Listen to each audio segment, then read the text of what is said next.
Welcome to everyone here in the room and everyone who has joined us online to this launch event for our study, What Me Too Means for Corporate America.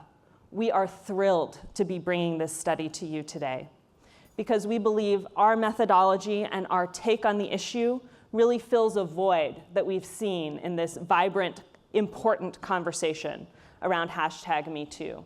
There's been a lot of storytelling. There have been some studies, but none has focused on the experience within the workplace of white-collar workers in the way that we can provide it since Me Too. You will hear a lot of data. You will also hear many voices today. We'll hear from our research leads, Ripa Rashid and Laura Sherbin, co-presidents of the Center for Talent Innovation, who will bring analysis, intellect, and inspiration to the findings that we have as they run through them. They'll also feature some of the voices of our interviewees as part of the research, so you'll hear their experiences and what they went through at work. And then finally, I'll moderate a panel full of experts and practitioners who are pushing this issue forward, keeping the pressure going, ensuring that workplaces are catching up to what is bubbling up from their employees. Welcome, I'm Ripa Rashid. I am delighted to be here with Laura Sherbin. Good morning, everyone.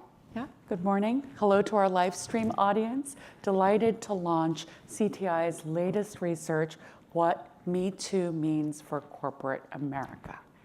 So where do we start with this research? Yeah, what does it mean for corporate America? This is a question we've thought of from the very beginning. And this is what we found. This is that corporate America is at a critical juncture in its history. For the first time in a long time, victims of sexual misconduct, their voices are being heard. And what are the voices saying? It started with women, but as we'll find out from our data, it encompasses men and others. The voices are saying, we want to be seen as professionals, as contributors, as thinkers and innovators, and not as sexual objects. That's why we come to work every day. We heard that message over and over again. Corporations are beginning to pay attention because they are becoming increasingly aware of the risks at stake on many fronts: brand, reputation, bottom line.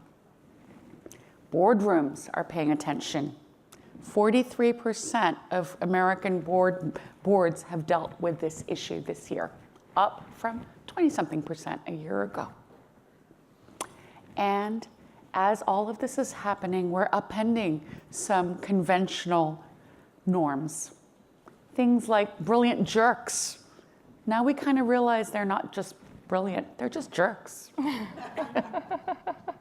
We're also realizing that all those quiet leaders, the company men and women who've been keeping their head down about this, are wondering, are we too accountable?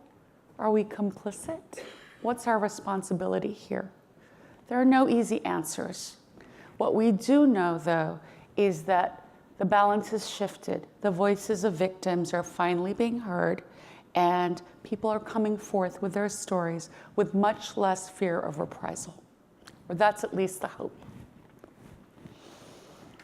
We know that we have a long way to go. But we also know that the Me Too movement has been about giving power to voices through sheer numbers.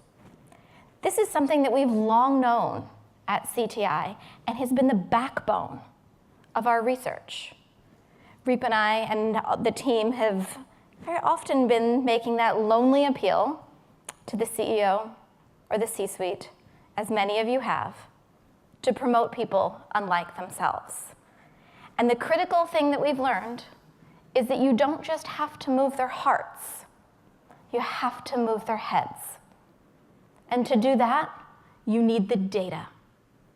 And that's why the data has underpinned all of our research. That's why the first thing that we did for this study was collect that data. We surveyed over 3,000 individuals working full-time in white-collar professions holding a bachelor degree. We surveyed the people that you do or could employ to ask them, how often do they say, "Me too"? What does it mean for their careers, for their personal lives, for themselves? And most importantly, what can we do? So we hand you this data with confidence that you can go to your boardroom, you can go to your senior leaders, and you can say, this is what we know. This is what the data tells us.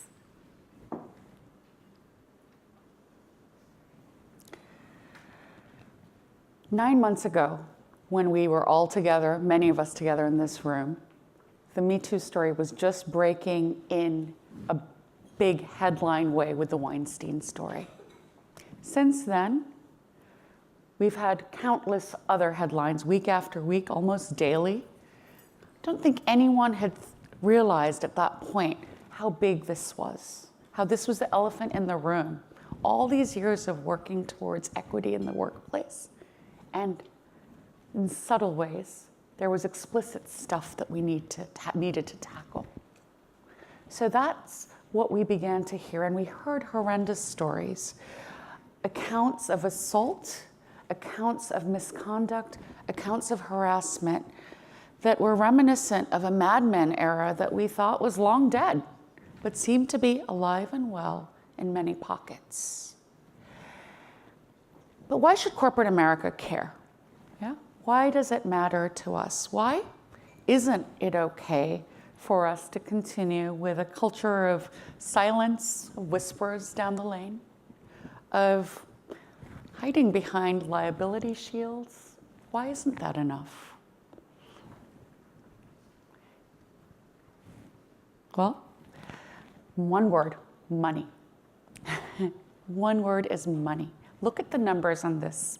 What companies begin to realize is that this is not just about a moral imperative. It is very much about a moral imperative, but there's also a business imperative. Look at these numbers. Guess lost $250 million in one day. Yeah? Shares of Wynn Resorts down 19%. 19%, $3.5 billion in value when Steve Wynn, their founder, was exposed for years of systemic harassment and abuse in the C-suite. Netflix, in some ways, this is a story which is one we can learn from. They, invested they lost $39 million when they acted very quickly with Kevin Spacey. But had they had the right procedures in place to have known about Kevin Spacey before, maybe they would have cast Christopher Plummer earlier. So this is, a lot of these numbers are about investor confidence, about shareholder confidence, but there's other implications to this. There's the public that cares. Who remembers the Delete Uber campaign, right? Consumers are voting with their feet. The first movie launched after the Weinstein debacle was Amityville, the sequel. And, multi-million-dollar production. Guess how much it generated in the box office? $742. No zeros at the end of that. $742. So consumers are voting with their feet too, as are employees and talent. Yeah? The brand and reputational hits that come from sexual misconduct in the workplace, whether it's dealt with or not, is one that is increasingly important in a tight labor market. Who wants to work in a workplace known for a predatory environment? Well, Ripa, the unfortunate case is that many do. And that first question that we asked ourselves was how many? So we went to the literature. We figured someone must know, after all, how many are operating in those environments. The most reliable estimate that we could find is from the EEOC, hugely credible source. The range was 60%. They said between 25 and 85% of women had experienced sexual harassment. Yeah. Not gonna cut it, right? Imagine getting on your investor call at the end of the quarter and saying, well, we're up somewhere between 25 and 85%. Are you happy with that? That wasn't good enough. So that's why we fielded that survey that we did. That's why we went to the data. And what did we find? We found that more than 1 in 3 women have been harassed by a colleague. This is happening within your 4 walls to 33%, 34% of your women, more so for white and Latino women. But it's happening. And to tell you how this creates a hostile workplace, let me introduce you to Sharon, a management consultant. Carl had a bad habit of staring at women's chests. He would stare at mine all the time whenever we had one-on-one conversations. Women started coming up to me and telling me about their experiences with him. Some people were really upset by it. I know one woman moved her seat so that her desk was no longer near him. Another woman refused to work on projects with him. Other women kind of just passed it off as creepy Carl and left it at that. But it was after the 6th or 7th woman came up to me and told me how it made them feel that I was just like, this is not okay.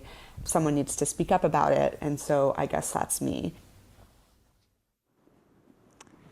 And thankfully, for us all, and for all of our colleagues, Sharon did step outside that line, and she spoke up about it. He didn't end up getting fired. In fact, HR had long known of creepy Carl and had their own joke about it. But this story also goes to show why that 34% number that I shared might surprise you. She very quickly said, but 6 or 7 other women had talked about this. Everyone knew, everyone was bothered by him.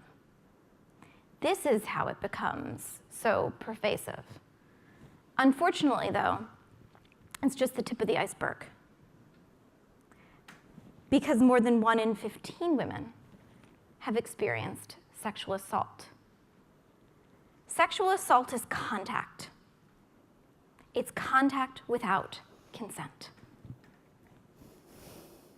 And Jess, an advertising executive, who I'll introduce you to in a moment, will tell us how it resonated for her. She was new in her career, an account executive. Recently, they had rejiggered the seating assignment in their very creative new space. She was sitting next to a creative director. She knew him. She was cordial with him. On the one hand, she knew his wife and 2 children. On the other hand, she had heard some rumors. Let her tell you about those rumors. Although I'd sort of heard rumors of his reputation for harassing colleagues and actually assaulting another colleague, I have to say I didn't take it that seriously. And then at the office Christmas party at the end of the year, it was at a bar which is like across the street from our office. The drinks were free, paid for by the company. And he came up to me on the dance floor and grabbed my breasts and then twisted my nipples through my dress. I called a friend on the way home and was sort of crying on the phone to her about what had happened, and she told me that I should report it. Although that is exactly the advice I would have given to someone in my situation, I knew that reporting it was not going to be a straightforward process. So I also dreaded doing that and resented that I'd been put in that situation by this guy. I wanted to do my job. I was new in the industry. I was really enjoying my work. I was very excited that I had gotten this really good job opportunity. And I was just like, what a waste of my time. She just wanted to do her job. She just wanted to celebrate with her coworkers. Later on in the interview, she told us that she believes that she suffers from PTSD. She now truly hesitates to network with those around her even though, as you might expect, she's moved on in her career. Still a story that haunts her, still a memory that's difficult. Now, for many, like Jess, many women are harassed at the hands of men, often senior men. See, sexual harassment and sexual assault, it's not about libido. It's about power. It's about having power over someone else and wielding that power. It's that power that allowed that creative director that assaulted Jess to feel just courageous enough to show up at the going away party of another colleague that he had assaulted and reported at the same time. Now, men aren't only the perpetrators. We would be fools if we thought that, right? They're also harassed and assaulted at surprising rates, especially for men of color. If you look at the assault numbers for men of color, they are just as high as the assault rates for women. So this is actually an inclusive conversation. It's important to understand what it means for everyone in the room. And Reba, how pervasive is this? Is this just the Harvey Weinsteins, or is this everywhere? This is everywhere. One of the things we wanted to look at is how does this play out by industry? Let's talk about, we know that the media is one of the industries that was hit. We know all the lists, the shitty men in media, shitty men in architecture, et cetera. So we really wanted to get to the bottom of this. How does this play out? And what we found was some of our preconceptions, our preconceived notions were confirmed. In fact, what you see on this slide here is that the media industry is unfortunately at the top of the league tables, if you will, here. 41% of women in that industry reporting sexual harassment, meaning confronting obscene remarks, unwanted attention sexually. Other pieces that were interesting to us here is that technology and telco is near the top. We have obviously heard of some of the bro culture stuff going on the West Coast, Silicon Valley, and some of the hypothesis here originally was that, you know, some of the startup environments don't have evolved HR or reporting or cultures. So this is, you know, boys gone wild. Frat boy behavior. But what we actually found is even in industries which have very evolved HR, it's still happening. None of these numbers are good. 36%, 35% in industries which have had evolved HR for 50, 75 years. It still doesn't look so great. A surprise here was financial services being closer to the bottom. And one of the things when we went back and unpacked this, we realized was that in some ways, the financial services industry, particularly investment banking in New York, had its heyday back in the 80s and 90s. Remember? Well, I was at the cusp of it. The strip clubs, the cocaine, the boom boom room. Yeah? Remember, well, you know, everything that you see in things like Wolves of Wall Street. So in some ways, that industry had a version of a Me Too movement 20, 25 years ago. And now it hasn't erased anything. Look at the numbers. It's still 26% of women. And then going back to the numbers around men.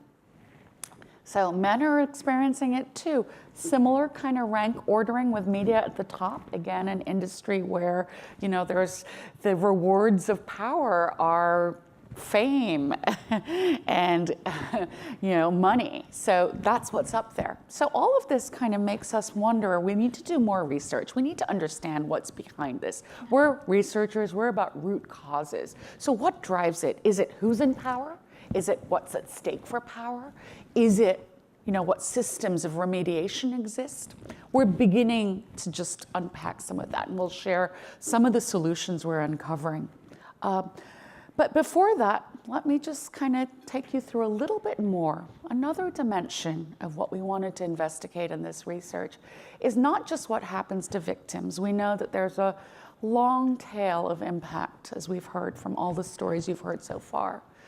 It also impacts those who witness and those who hear. It has a bigger cultural fallout that we suspected and that we really confirmed through the data. What we found is if you have heard about sexual harassment in the workplace, oh, I heard about Creepy Carl, you're actually pretty likely to tell someone about Creepy Carl. So you see men and women here, 49% and 51% respectively, are likely, if they've heard of something, to pass it on to another colleague. You don't keep it to yourself and ignore it. You actually say, hey, is something going on?